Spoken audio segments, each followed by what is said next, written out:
दीन इस्लाम अपने मानने वालों को ये सबक देता है कि दुनिया में ज़िंदगी ज़रूर गुजारें, अल्लाह ताला की अता करदा नेमतों से नफ़ा ज़रूर उठाएं, अच्छा लिबास पहनें, अच्छा खाना खाएं, रिस्क अगर हलाल हो तो अच्छा घर बनाएं, लेकिन दुनिया से दिल नहीं लगाना। अपनी तबीयत के अंदर सिर्फ़ दुनिया के माल की मोहब्बत ही को जगह नहीं देनी। कमर सीधी रखने के लिए खाना खाया जाता है और सितर छुपाने के लिए लिबास पहना जाता है और सर छुपाने को छत बनाई जाती है। मकसद ज़िंदगी रोटी खाना नहीं, मकसद हयात आला लिबास पहनना नहीं, इसी में खो जाना, इसी में ज़िंदगी गुजार देना और हर वक्त माल को कैसे बढ़ाना है, शोहरत कैसे हासिल करनी है, दुनिया में नाम कैसे कमाना है, इसमें पूरी तरह अपने आप को मुलव्विस कर लेना, उलझ जाना, ये इंसान को तारीक रस्तों में ले जाता है। सबसे बड़ा नुकसान ये होता है कि दिल सख्त होने लग जाता है। मुफाद परस्ती की वजह से इंसान सिर्फ लालच के साथ इंसानों से प्यार करता है, उसके इखलास के रिश्ते आहिस्ता आहिस्ता ख़त्म होने लगते हैं और उसे खुद महसूस होता है कि यार मेरी ज़िंदगी कोई ख़ास माना नहीं रखती। मैं एक ऐसा शख्स हूँ जिसका काम ही सिर्फ पैसा कमाना है, जिसका काम ही सिर्फ दुनिया में नाम पैदा करना है। कोई मानवियत नहीं, हसासियत नहीं, कैफियत से खाली हो जाता है बंदा। अल्लाह ताला ने कुरान मजीद के अंदर इस हकीकत को बयान किया। इरशाद फरमाया अल माल वल बनून ज़ीनतुल हयात दुनिया। फरमाया माल और औलाद ये जीती दुनिया का सिंगार है। माल और बेटे, माल और औलाद ये हुस्न ज़रूर हैं, पर जब तक बंदा ज़िंदा है उतनी देर तक। ये जितनी आप और मैं ख़ुद अंदाज़ा कर लें कि ज़िंदगी कितनी को लंबी है और कितनी को लंबी होती है आजकल। फरमाया ये उतनी देर तक जीनत है जब तक इंसान ज़िंदा है। वल बाक़ियातुस सालिहात, और फरमाया बाकी रहने वाले तो नेक अमल हैं। जो चीज़ें बाकी रहेंगी, जिनका अजर मिलेगा, जो क़यामत में सामने आएंगी, वो सालिहात हैं। वल बाक़ियातुस सालिहातु खैरुन इंद रब्बिक, और फरमाया बाकी रहने वाली जो अच्छी बातें हैं, जो अच्छा अमल है, उसका सवाब तुम्हारे रब के पास है। और सिर्फ सवाब नहीं, सवाबम व खैरुन अमला, और वो बड़ी ही बेहतर चीज़ है जो अल्लाह की बारगाह में, वो बेहतरीन तोहफ़े हैं तुम्हारे लिए जो क़यामत में मिलेंगे। नबी करीम सल्लल्लाहु ताला अलैहि वसल्लम ने ना लोगों के सामने दुनिया की बेसबाती को बयान फरमाया। हुजूर ने अपने ग़ुलामों को ये सबक दिया है कि तुम थोड़ी देर के लिए दुनिया में आए हो, और अपने लिए भी सरवरे कायनात अलैहिस्सलाम ने यही पसंद फरमाया। फरमाया मैं कोई तुम्हारी दुनिया से नफ़ा उठाने नहीं आया, थोड़ी देर वक्त गुजारने, ड्यूटी करने आया हूँ, फिर अल्लाह के हुजूर चले जाना है। और उम्मत को भी ये सबक दिया कि मुसाफिरों की तरह, राहगीरों की तरह तुमने वक्त गुजारना है। तुमने इस तरह का माहौल नहीं बनाना कि तुम समझो कि सिर्फ एक ही जहान है, इसके बाद माज़अल्लाह कोई ज़िंदगी ही नहीं है। एक ज़िंदगी इसके बाद है, मरने के बाद जो अल्लाह ताला जन्नत में बंदे को इनामात अता करेगा, उसके लिए जद्दोजहद करनी। हज़रत मौला अली शेर खुदा रदी अल्लाह ताला अन्हु रवायत फरमाते हैं, फरमाते दो किस्म के बेटे होते हैं, एक दुनिया का बेटा होता है, एक आखिरत का बेटा होता है। फरमाया दुनिया के बेटे ना बनना, आखिरत के बेटे बनना। और नबी करीम अलैहिस्सलाम ने फरमाया वो लानती है जो दिरहम व दिनार का बंदा बन गया है। बंदा तो अल्लाह का बनना चाहिए था, लेकिन इसने लानत इकट्ठी की है, या दिरहम का बंदा बन गया या दिनारों का बंदा बन गया, यानी माल दौलत सोना चांदी इसका बंदा बन गया, हालांकि इसे अल्लाह का बंदा बनना चाहिए। इतना अपने आप को लालची कर लेना, इतना हरीस कर लेना कि मतलब सारा कुछ ही दौलत बन गई, हर चीज को दौलत के नुक्ता नजर से देखना शुरू कर दिया। इस कदर ज्यादा लोग उलझ गए कि कुरान मजीद ने कहा अलहाकुमुत तकासुर हत्ता जुरतुमुल मकाबिर। फरमाया तुम्हें गाफिल कर दिया है माल के लालच ने, यहां तक कि तुमने कब्रों के मुंह देख लिए, यानी मरते दम तक सिर्फ पैसा इकट्ठा किया है। सिर्फ और सिर्फ अपनी ज़ात के फ़रोग के लिए, अपने मेकअप के लिए, अपने आप को बनाने, संवारने, दिखाने, नाम पैदा करने में वक्त ज़ाया कर दिया। और ये बहुत बड़ा मसला है हमारे दौर का। हम अपने ज़ाती कद को ऊंचा करते रहते हैं हर वक्त, मेरा नाम हो जाए, को पता चल जाए कोई। और सियाने सियाने बंदे, मामला फहम बंदे, मुदब्बिर आदमी, ऐसा नहीं कि बेवकूफ़ हैं, समझदार हैं, लेकिन बेचारे तस्वीरों के चक्कर में पड़े हुए हैं, फ़ोटोबाजी कर रहे हैं। आप हैरान होंगे कि हमारी कौम एक तरफ ये है कि लोग बेचारे बिलों के लिए परेशान हैं कि उनके पास अदा करने को पैसे नहीं, और दूसरी तरफ हमारे पास इतना पैसा है कि सिर्फ बड़े सारे बोर्ड पर हमने बड़ी सारी एक फ्लैक्स लगवाई है जिसकी कोई ज़रूरत नहीं थी, उस पर ईद मुबारक लिखा है, और मसला ईद मुबारक का नहीं था, वो जो जिसकी नीचे फ़ोटो लगी थी ना, उसने ज़रा दिखाना था कि मैं भी यहाँ रहता हूँ नीचे। ये क्या है भला? ये वो नफ्स की तस्कीन है, ये वो करार है कि जिसके पीछे थक गए लोग, यानी को थोड़ी तारीफ कर दे, दिल ठंडा हो गया, सुकून आ गया, वो ज़रा पता चल गया 10 आदमी मुझे जानते हैं, कुछ तसल्ली हो गई। ये इतनी बड़ी नफ्स परस्ती में इंसान लग जाता है कि पुराने जो हुक्मरान होते थे उन्होंने वजीफ़े पे लोग रखे होते थे कि तुमने हमारी तारीफ़ें करनी, तनख्वाहें मिलती थी खुशामदे करने, शुआरा को ख़रीदा जाता था, हमारे मनाकिब लिखो, नफ्स की तस्कीन। लेकिन कुछ रब के बंदे ऐसे भी थे जिन्होंने कुरान जब गौर से पढ़ा, जिन्होंने अहादीस मुबारका को बालग नजरी से देखा, जिन्होंने सोहबत रसूल करीब से उठाई, तो उन्हें तय हो गया कि असल घर तो आखिरत का घर है। वल आखिरतु खैरुम व अबका, आखिरत खैर वाली भी है, हमेशा बाकी रहने वाली। जब ये तय हुआ तो फिर उन लोगों की सूरतें लोगों के सामने आई, तो उनकी ज़िंदगियां भी लोगों ने देखी, तो अश अश कर उठे। इन पहली सफ़ के जाहिदों को देखोगे ना, तो जब सबसे पहले नाम गिनोगे तो उनमें एक नाम हज़रत उमर फारूक का भी मिलेगा। माज़ल्ला सुम्मा माज़ल्ला, नकले कुफ्र कुफ्र न बाशद। कुछ लोग ऐसे भी हैं रिफ्स ज़दा, और ऐसे लोग जिन्होंने माज़ल्ला सुम्मा माज़ल्ला सहाबा के बारे में जिनकी राय ठीक नहीं। आप हैरान होंगे कि जो माज़ल्ला सुम्मा माज़ल्ला हज़रत उमर के बारे में राय ठीक नहीं ना रखते,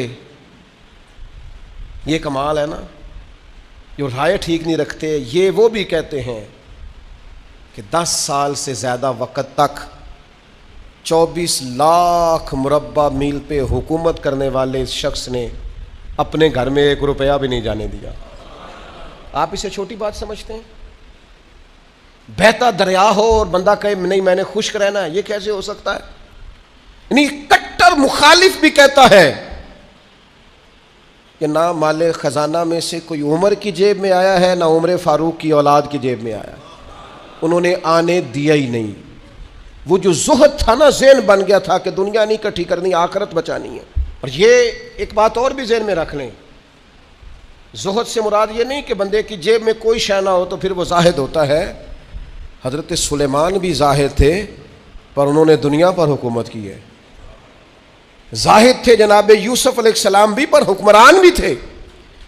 कोई नहीं मिलेगा इतना बड़ा जाहिद जितने बड़े जाहिद और परहेजगार हज़रत उस्मान गनी थे, पर घर में लाखों करोड़ों पड़े रहते थे। पैसा होना और बात है, लेकिन दिल पैसे से लगा होना ये और बात है। हज़रत उमर रज़ी अल्लाह ताला अन्हु की ज़िंदगी सारी पढ़ लो और गौर से पढ़ लो, माज़ल्लाह कोई नाकेदाना अंदाज में भी पढ़ ले, मुखालिफ आए मैदान में, एक बात माननी पड़ेगी कि दाएं बाएं आगे पीछे दौलतें फिरती रहीं, पर फारूक आज़म की नज़र को दौलत लुभा नहीं सकी।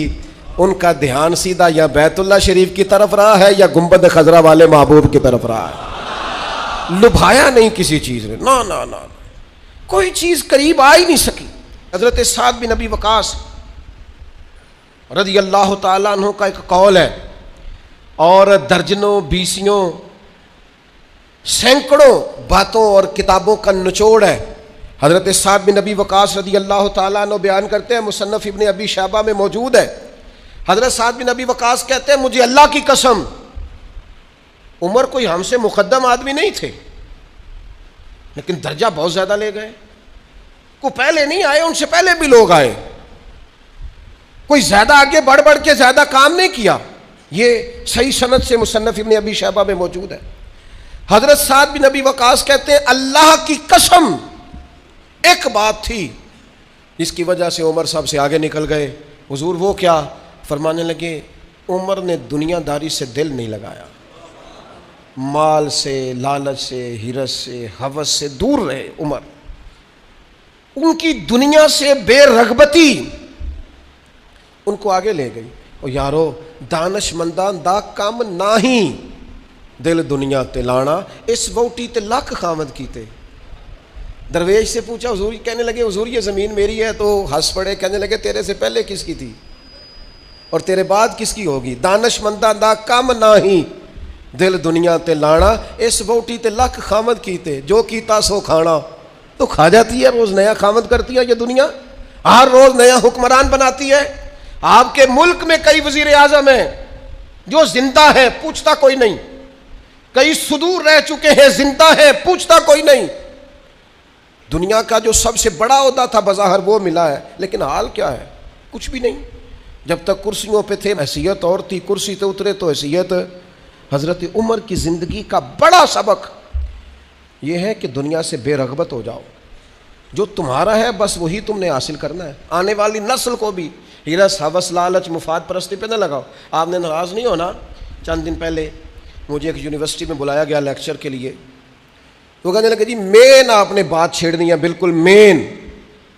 आखिर क्या वजह है कि पढ़े लिखे समझदार इतनी इतनी बड़ी डिग्रियां और फिर लोग गलत तरफ निकल जाते हैं? तो मैंने कहा मुझे ज़्यादा तो नहीं पता, लेकिन हम जब पढ़ते थे ना तो जिस बच्चे से पूछते थे ना, ज़्यादा बच्चे यही कहते थे, बड़े होकर क्या बनोगे? कहते मैंने डॉक्टर बनना है और मखलूक की खिदमत करनी है। ज़्यादातर यही कहते थे। वो बड़े होकर डॉक्टर तो बन गए पर अगला लफ्ज़ भूल गए। डॉक्टर बन गए वो, लेकिन मखलूक की खिदमत करनी है ये वो। फिर उन्होंने चौकियाँ रखी हैं 2-3, एक पे फीस जमा करा लो, एक आगे आ जाओ, ये इतने पैसे मशवरे के हैं, ये फिर दवाई भी वहाँ से लेना जहाँ से मैंने कही है, टेस्ट भी उस लेबॉर्ट्री से कराना जो सब की बात नहीं करता, लेकिन जो है वो बहरहाल है। खुदा रहा कहीं तो दुनियादारी छोड़ दो, किसी मकाम पर तो इसको छोड़ दो। और यार मैं तो उस दिन बड़ा ही तड़पा था जिस दिन एक बूढ़े ने मुझे आके कहा था, पीर साहब मैं तुम्हारी माँ बाप की शान ते तकरीर सुनी है, क्या बात है। लेकिन आपको पता है आजकल बच्चों से भी इज्जत कराने के लिए बाप का मालदार होना ज़रूरी है। अब्बा गरीब हो तो वो बच्चों के लिए ज़्यादा काबिल एहतराम। उसने कहा ये भी ज़हन में रखें आप। तो मैं तो टूट गया सारा और बिखर गया उस बुज़ुर्ग की बात सुन के। उसने कहा वो गैरों से मशवरे लेते हैं सिर्फ इसलिए कि उन लोगों की जेबों में पैसे हैं, और मैंने भी ज़मानों को सबक पढ़ाया है, लेकिन चूँकि जेब खाली है तो लिहाजा मैं ज़्यादा समझदार और सियाना बंदा नहीं रहा। पैसे तो नहीं, जब तक ज़ुहद नहीं पैदा होता तुलने लग गई हैं चीज़ें, घुटन महसूस होती है, घुटन। हज़रत उमर की ज़िंदगी का ज़ुहद असल था। मैं आपसे अर्ज़ करूं, दो किस्म का मसला है हमारे मुल्क में। कुछ को इसलिए नींद नहीं आती कि लाइट गई है तो पंखा बंद है, लेकिन कुछ का पंखा चलता है उन्हें नींद नहीं आती क्योंकि एसी बंद है। पक्की बात बता रहा हूँ, बिल्कुल पक्की। नहीं नींद आती उन्हें जब तक एसी ना चले। आदत हो गई, पैदा ही एसी में हो गई, दिल लगा लिया दुनिया से, मिजाज नहीं। भाई जब तक आपकी तबीयत में ज़ुहद पैदा नहीं होता। अच्छा ये जो गरीबी अमीरी होती है ना, ये भी एहसास से वाबस्ता होती है। आपका ज़हन बन जाए ना कि कोई यार की सोचेगा, तो फिर आप गए काम से। और अगर सादे कपड़ों में आप खुश हैं ना तो इंशाल्लाह कोई कुछ भी नहीं सोचेगा। अगर आप गैर मुतमईन हैं तो फिर सारे ही सोचेंगे कि पता नहीं यार देखो किस तरह कपड़े पहने। और अगर आप मुतमईन हैं तो इंशाल्लाह ताला किसी बंदे को भी कोई परेशानी, कोई टेंशन नहीं होगी, कुछ भी नहीं होगा। आपको है जितना भी अंदर मामला, आप सादा ज़िंदगी में खुश हैं तो सारी दुनिया ही ठीक है। लेकिन अगर आप ही बड़े परेशान हैं कि यार देखो मैं मतलब किस तरह का मैंने लिबास पहना है, तो फिर हालात ख़राब है। मारूफ ताबी हैं हज़रत उबैद बिन उमैर रदी अल्लाह ताला अन्हु, वो फरमाते मैंने हज़रत उमर को ना जमरात की रमी करते देखा। हम अपने लफ्ज़ों में कहते हैं शैतानों को कंकर मारना, हज के मौका पर। कहते मैंने जमरात की रमी करते देखा हज़रत उमर को 11-12 ज़िलहज को। वो कंकर मार रहे थे तो मैं उनके पीछे था, तो सिर्फ पुश्त पुश्त पर ना 12 पेबंद लगे हुए थे कपड़ों। सिर्फ कमर मैंने देखी क्योंकि सिर्फ पुश्त मेरी जान, 12 पैबंद लगे थे। लेकिन फरमाते हैं जब उन्होंने रुख मेरी तरफ किया तो जलाल वही था जो हज़रत उमर का होना चाहिए। मैं बड़ी दफ़ा कहता हूँ, मुझे फिर कह लेने दो यार, रोब कपड़ों का नहीं होता, किरदार का होता है। आप कपड़ों से रोब डालना चाहते हैं, बड़े बड़े मोबाइल हाथों में पकड़ के रोब डालना चाहते हैं, बड़ी गाड़ियों से उतर के रोब डालना चाहते हैं, कोई नहीं डलता। अब तो भाई दुनिया एक से एक बढ़कर है। रोब आपके किरदारो अमल का होगा, रोब होगा आपकी शख्सियत के विकार का, आपकी वफादारी का रोब होगा। हज़रत उमर रज़ी अल्लाह तआला अन्हु की ज़िंदगी में जो ज़ुहद था, अच्छा उन्होंने बहुत सारे गवर्नरों को पकड़ा, कहा तू रेशम का लिबास पहनता है या तूने माल बना लिया है, चला इधर। और जब भी किसी को गवर्नर बनाते थे पहले लिस्ट बनाते थे उसके पास क्या क्या है, और वो लिस्ट अपने पास रख लेते थे। 6 महीने साल में अगर उसके माल में इजाफा होता तो फारिग कर देते। लेकिन कोई बंदा उंगली भला क्यों नहीं उठाता था, ये भी समझे। कोई उंगली इसलिए नहीं उठाता था कि पता था कि अगर हमें डांटते हैं ना तो घर अपने भी कोई चीज़ नहीं लेके जाते। आप गौर फरमाइएगा मेरी बात पर, और हमेशा इस बात को याद रखिएगा, ये जो हमारा एजाज़ है, ये जो हमारी तबीयत है कि हमें प्रोटोकॉल सिस्टम चाहिए, और ये बहुत सारी जगहों पे है। कभी कभी इससे दिल बड़ा उकता जाता है, परेशानी होती है कि यार कोई तो बंदा इससे बाहर हो। ये अभी हज का सीज़न आया था, मेरा ज़ाती तबसरा उस पर यह है कि कम से कम हज से तो VIP सिस्टम ख़त्म करें आप। 15 लाख में भी बंदा हज करने जा रहा है और 42 लाख में भी बंदा हज करने जा रहा है। आपको ये ओपन चीज़ें मिल जाएंगी कि कुछ लोगों को मिना में जगह मिलती है कब्र के मुताबिक लेटने की, इतनी सी जगह। मैं रात को जब उठ के साइड चेंज करता था ना, तो मैं बैठता पहले उठ के, तो फिर मैं साइड चेंज करता था मिना में। और उसी मिना में आपने लोगों को AC वाले बड़े बड़े खैमे भी दिए हुए हैं और बड़ी बड़ी कुशादा जगह भी दी है। आप वहाँ से VIP सिस्टम मुझे एक दफ़ा एक साहब कहने लगे, पीर साहब मैंने 50 लाख के करीब का पैकेज बनाया, हर चीज़ ज़बरदस्त। मैंने कहा खाना काबा आ जाएगा कमरे के अंदर चल के, जो कमरे आप देंगे? कहने लगा नहीं। तो मैंने कहा जब तवाफ़ करते वक्त कोई VIP नहीं, एक ही सफ़ में खड़े हो गए महमूद व अयाज़, ना कोई बंदा रहा ना कोई बंदा नवाज, बंदा हो साहिबो मोहताजो गनी एक हुए, तेरी सरकार में पहुँचे तो सभी एक। ओ कम से कम कहीं तो इस कल्चर से बाहर आ जाओ। कल्चर बन गया है, वहाँ कैटेगरियाँ पूछते हैं, आपने A में जाना है, B में जाना है, C में जाना है। आपको सादे लफ्ज़ों में कहते हैं जितना गुड़ पाओगे उतना मिठा हो, जितने पैसे खर्चेंगे उतनी आपको VIP होटल मिलेगा, VIP सवारी मिलेगी, वहाँ सिस्टम मिलेगा। कम से कम किसी जगह तो मुसलमान छोड़ दें। सहाबा फरमाते हैं जनाब उमर जब हज करने गए और अमीरुल मोमिनीन गए, और अमीर वक्त उस वक़्त खुतबा हज देते थे, नमाज़ें पढ़ाते थे, फरमाते हैं कोई किसी किस्म का प्रोटोकॉल नहीं था। जहाँ गर्मी ज़्यादा होती थी वैसे दरख्त के नीचे आराम करते थे, जहाँ गर्मी ज़्यादा होती थी वहाँ हज़रत उमर अपनी चादर उतारते थे, दरख्त की टहनियों पे डाल लेते थे, छाँव ज़रा घनी हो जाती उसके नीचे आराम कर लेते थे।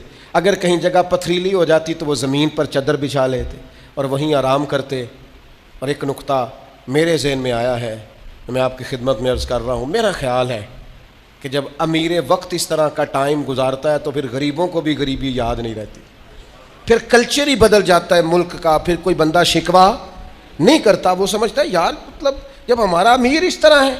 लेकिन जनाब अमीर साहब उतरे गाड़ी से और 4 छतड़ियाँ उनके सामने कर दी जाए और हटो बचो और पीछे हट जाओ का रंग हो, फिर कैफियत कुछ और होती हैं।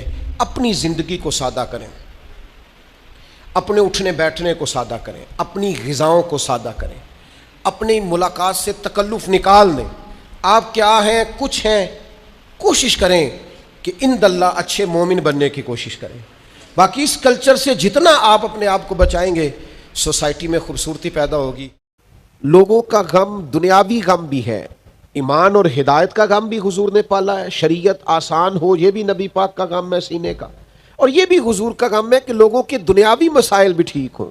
याद रखिएगा और इसको समझ लीजिएगा बात को कि नबी पाक सल्लल्लाहु ताला अलैहि वसल्लम आम मामलात के अंदर भी, आम मामलात में देखिए, हुजूर लोगों को मक्का मुकरमा से मदीना तैयबा लेके आए तो हुजूर से बढ़कर कोई तवक्कुल का सबक देने वाला नहीं है, और सहाबा से बढ़कर कोई साबर भी नहीं, तवक्कुल करने वाला भी नहीं। लेकिन जब लोगों को हुजूर मक्का मुकरमा से मदीना तैयबा लेके आए तो सबसे पहले उनकी रिहाइश का बंदोबस्त किया। मुहाजिरीन से कहा इन्हें भाई भाई बनाओ,